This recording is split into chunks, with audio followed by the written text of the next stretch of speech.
যেই সমস্ত মহিলা মা বোনদের কোনো ছেলে সন্তান হয় না, এই কোরআনকে ছুঁয়ে বলছি, এই কোরআনকে মাথায় নিয়ে বলছি, 100% গ্যারান্টি ইনশাআল্লাহ কোন মহিলা মা বোন যদি এই কোরআনুল কারীম থেকে ছোট্ট একটি আয়াত শুধুমাত্র 7 বার পড়ে একটি খাবারের মধ্যে ফু দিয়ে খেতে পারে, ইনশাআল্লাহ 100% গ্যারান্টি ছেলে সন্তান হবে, বাচ্চা হবে, মহিলা মা বোনরা নিঃসন্তান থাকবে না।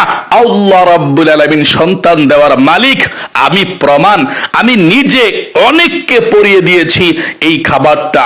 ইনশাআল্লাহ যতজন মহিলা মা বোন খেয়েছে বেশিরভাগ মহিলা মা বোনরা বলেছে আলহামদুলিল্লাহ সন্তান হয়েছে। আচ্ছা, কি বললাম? সূরা নূরের কি? সূরা নূরের 40তম আয়াতটা 7 বার পাঠ কইরা 40টা লবঙ্গের উপরে আপনি ফু দিবে, তাহলে আপনার লবঙ্গ পড়াটা হয়ে গেল। লবঙ্গ পড়াটা হয়ে যাওয়ার পর এটা খাওয়ার নিয়মটা জানতে হবে।